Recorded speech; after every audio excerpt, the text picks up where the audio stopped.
Christopher Nolan didn't just make a film about the creator of the atomic bomb, Robert Oppenheimer. He also turned it into a documentary, in which there is much more truth than in 90% of Netflix's full-fledged documentaries with dark-skinned Cleopaths and Hannibals. Nevertheless, the film is a film and some details of the real story in Oppenheimer are blurred, some are unsaid, and some are corrected.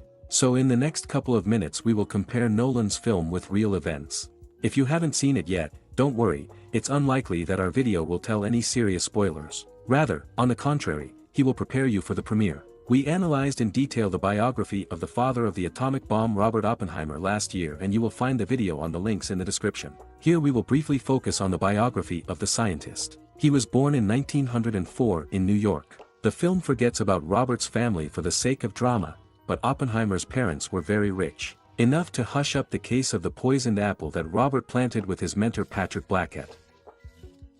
The relationship between the scientists did not work out, and the film reveals this moment perfectly. Oppenheimer really disliked working in the laboratory from his youth, preferring theoretical physics and the scope of thought. For this, Blackett scolded him, so the hot Oppenheimer student decided to treat him with a poisoned apple. In the film, in order to maintain a positive aura, Robert eventually takes the apple himself and no one will know anything. But in reality, the scandal was not bad, and the parents of the future creator of the atomic bomb had to spend a lot of money to get off with probation and visits to a psychiatrist. Oppenheimer really needed him, because all his friends noted a craving for self-destruction. Robert smoked a lot, forgot to eat, and was prone to depression. The film showed this moment perfectly. However, the film did not particularly dwell on Oppenheimer's scientific achievements. There they joke about Robert's lack of a Nobel Prize, call him a politician and a man who forgot about science. Nobody seems to dispute the genius of the scientist, but Christopher Nolan does not focus on Robert's achievements, and there are plenty of them even before joining the Manhattan Project. Oppenheimer calculated the probabilities of quantum transitions, together with Max Born published one of the most cited articles in the history of science on the quantum motion of molecules, and also predicted the existence of a positron. The Nobel Prize was given out for less, and meanwhile Oppenheimer also predicted the gravitational collapse of stars, after which they turn into neutron stars or black holes. Robert was nominated for the main scientific prize of the planet 3 times, but mostly for political reasons he never received it. However, according to most scientists, Oppenheimer would have had the Nobel Prize in his pocket anyway for the gravitational collapse. Unfortunately, the scientist just looked too far into the future, and they proved the phenomenon after his death. In general, do not underestimate Robert's genius in the scientific field. The fact that Oppenheimer was taken into the Manhattan Project is not an accident, and the city was actually built right in the desert to create an atomic bomb. 75,000 people lived in Los Alamos at the peak, and another 15 were located nearby. The construction of the atomic bomb was an incredibly large-scale project, and bars, shops, schools, as well as all the necessary infrastructure were built in the city, which Christopher Nolan built entirely for filming right next to the real Los Alamos. According to Matt Damon, it was even possible to live there. When the camera was turned on, the actors themselves chose where to stand, at which building to shoot the scene, and where to walk. In general, there is maximum realism.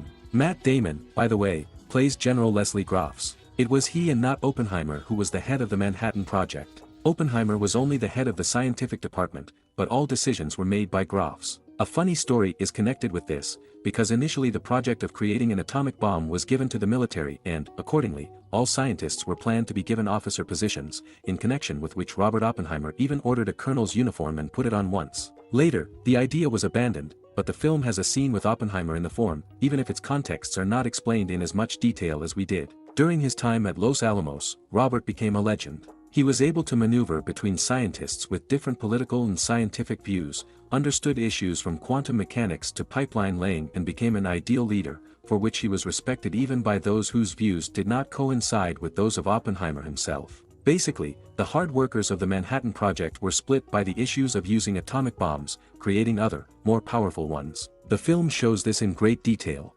Firstly, the fact that at the initial stage of the Second World War, in principle, all scientists agreed on the need to create such weapons. After all, the legendary Werner Heisenberg worked for Germany. Secondly, hawks like Edward Teller, who wanted to start developing a more powerful hydrogen bomb almost immediately after the atomic bomb, are perfectly shown. Oppenheimer will be against this idea, however, for reasons that we will voice later. Robert will fall out of favor with the US government, and the teller shown in the film in 1952 will receive the title of the father of the hydrogen bomb. Thirdly, Oppenheimer perfectly shows the moment after which American scientists stopped believing that the Germans would create a bomb faster.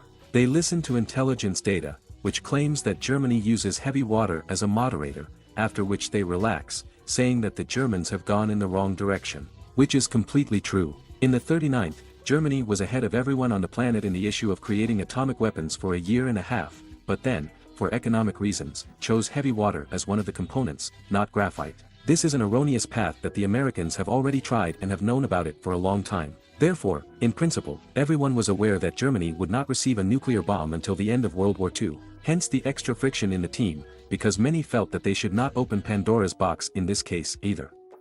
After all, there was not a zero probability that the explosion of an atomic bomb would cause a chain reaction and turn the Earth into a mini-sun that would burn. Oppenheimer even asks Einstein about this in the film, and everything is really like that.